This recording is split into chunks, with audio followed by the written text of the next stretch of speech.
We are live in Studio B with your day-to-day BYU Sports play-by-play. I am Spencer Linton, teamed up alongside Jarom Jordan. You know what time it is.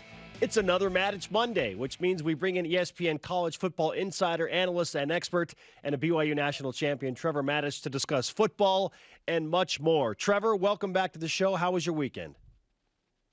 It was a great weekend. BYU remained undefeated this weekend from a standpoint of them. Washington football team beat Tampa. It's been a pretty good football weekend. Absolutely. Okay, because BYU football has had so much success, not just this season, but even the season prior, Kalani Sitake's name is being tossed around as a potential fill-in, as a guy that could take high-level college jobs at a number of different places. We're asking today, do you believe BYU will do what it takes to keep Kalani Sitake at BYU?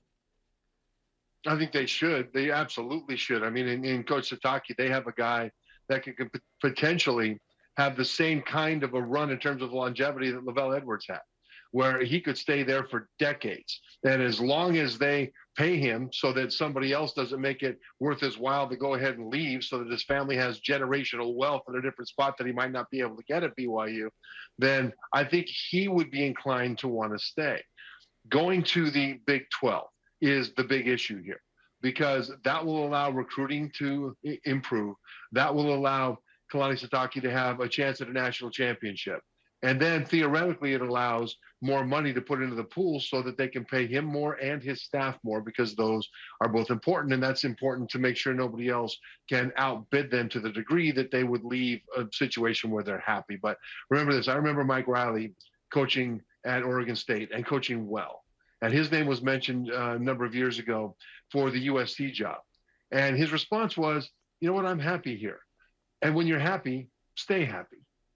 So I think BYU should do everything they can to keep Kalani Sitake and his staff happy. That's certainly the hope, Trevor. And how willing is the Church of Jesus Christ of Latter-day Saints of BYU willing to pay its highest paid employee, right? Spencer and I are not even close on that list. We're trying, but we're not even close. That's the question. Certainly BYU will make more being in the Big 12.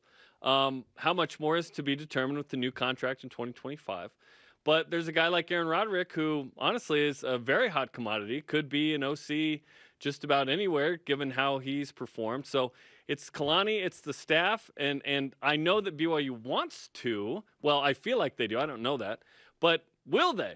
Will they? Because at times this place can be frugal for obvious reasons connected to the church, sacred funds and whatnot. I'm interested to see if they'll do it, because BYU's been too good these last 2 years to not get plucked from in some form, at least offered. What do you think? Well, you're right that a lot of those coaches, not just the head coach, but assistant coaches, will be drawn out of there. I mean, you look at Baylor, Jeff Grimes, the former offensive coordinator at BYU, is now the offensive coordinator at Baylor. And they've got the same kind of offense that he had at BYU, one of the most physical offenses in the country with a very good passing game to go with it. Eric Mateos was his offensive line coach here, and he followed him over to Baylor. He was a hot commodity as well.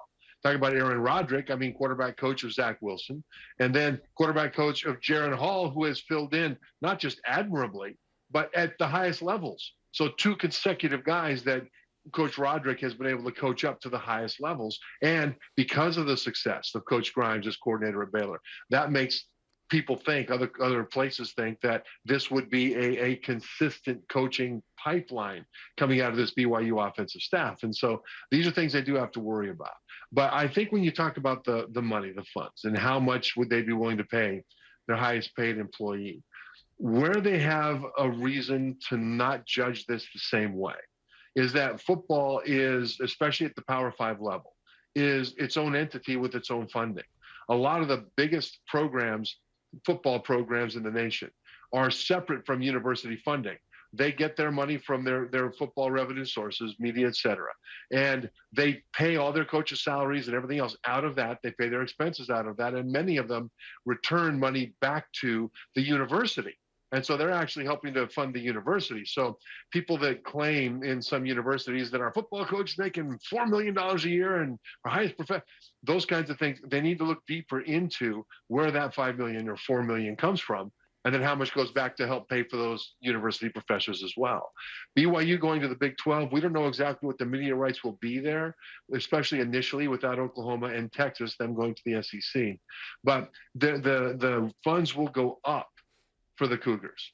And because of that, it wouldn't be so much that the university and even the church is taking money out of their coffers to pay more to the football coach. It would be that football is generating more revenue, and that's more to pay the football coach. Well stated. ESPN's Trevor Matich with us on BYU Sports Nation. Let's shift gears now back to the actual football and BYU with Kalani Sitake. Now having 2 games remaining at this point in the college football season, Trevor, is it more about what Sitake, his staff, and the Cougars do on the field, or what teams ranked around them do if BYU is to continue to climb the rankings? Spencer, BYU can't help themselves on the field. They can't hurt themselves. If they beat Georgia Southern and USC 50-0 each, that won't give them enough juice to move up. Although USC is going to be a dangerous team playing the last game of the year with a bunch of guys heading off into the NFL, you never know which USC you're going to get. Even so, from a standpoint of the committee and the rankings, I don't think that they can help them. They can hurt themselves by struggling. Obviously if they lose, but even if they win close games, they can put themselves in the same conversation that Cincinnati has. Cincinnati for the last 4 weeks has essentially played down to the level of mediocre competition and struggled to put them away until late. And BYU doesn't want to be in that conversation because we're not talking playoff, but we are talking New Year's Six. And there have only been 2 teams in the playoff era that have gotten an at-large berth into the New Year's Six that have not been ranked in the top 10. BYU sits at number 14 coming into this week's ranking. And so they've got to move up a lot. Therefore, they need a lot to happen above them. Those things are possible, but it would be quite a bit of help in order for them to get to the top 10. It'd be fun to see it. We'd love to see it. And I want to ask you this. Do you believe BYU will play in a bowl not named the Independence Bowl? They might. They could go to the Fiesta Bowl. From the standpoint of the bowl, BYU is a very attractive partner because of the people that they will bring, especially if it's the Fiesta Bowl. The people that will come in from the Western United States that are all natural BYU fans. And then from a TV standpoint, it's a national and even an international fan base. And so it's a very attractive team to bring into your bowl game. The question is, will the committee have BYU ranked highly enough to be able to put them in the Fiesta Bowl?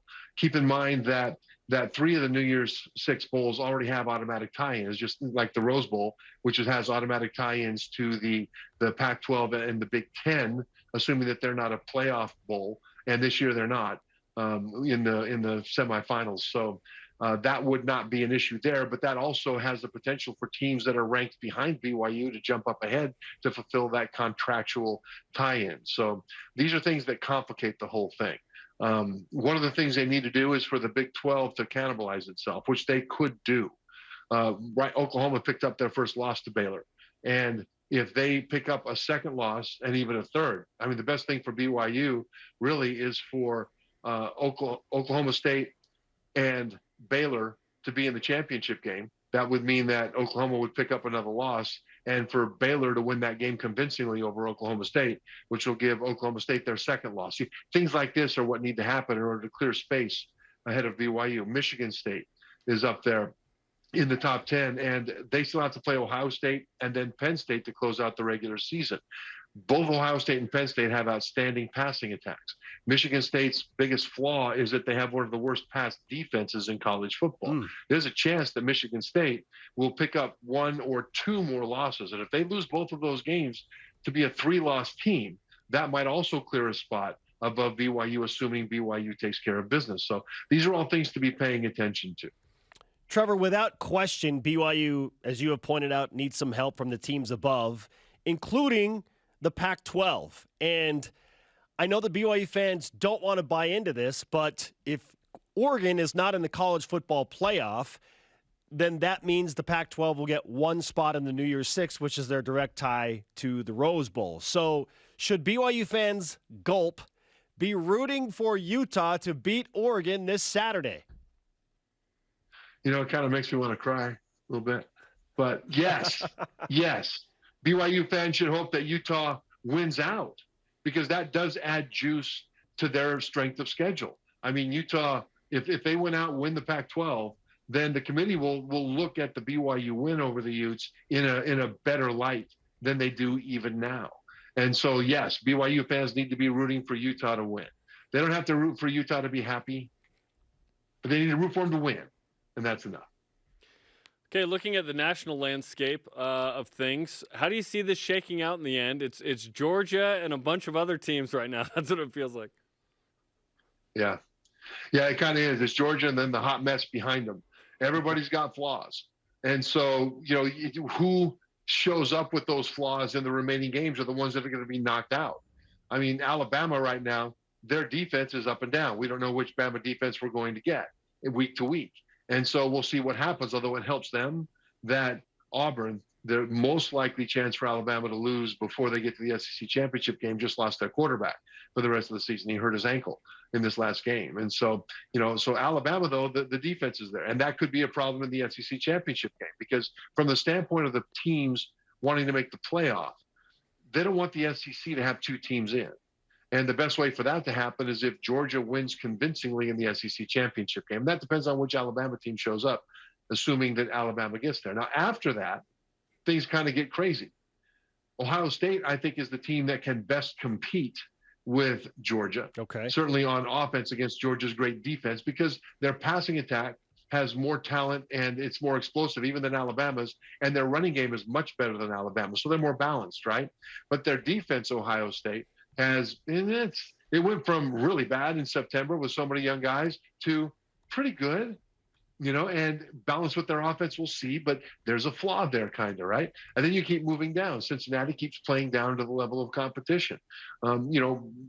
There's all kinds of different things that could happen from a standpoint of those flaws. So it's really hard to pick it, but that's one of the things that makes it so fun. Oregon is struggling to throw the ball down the field. Their running game is dependent in large part on their quarterback, Anthony Brown, making a lot of big runs, which he did last week in the win over Washington State. But, at what point are they going to have to really uncork the deep passing game and have it work? A lot. And so these are questions that come up. And all of these things from a standpoint of BYU have less importance because BYU isn't thinking about the top 4. They're thinking more like the top 10. But from a playoff standpoint, it is really fun to watch all this stuff because in the past, you would have the usual suspects, maybe one or two teams that might crash the party, and everybody's playing at a high level, and there's not a lot of drama. Right now, it's all about the drama. I love watching all of these games unfold. Trevor, you've laid it out beautifully. We look forward to another exciting weekend of college football. Thanks for the time, as always, bringing it on Matich Monday. Thanks, guys. ESPN's Trevor Matich with us.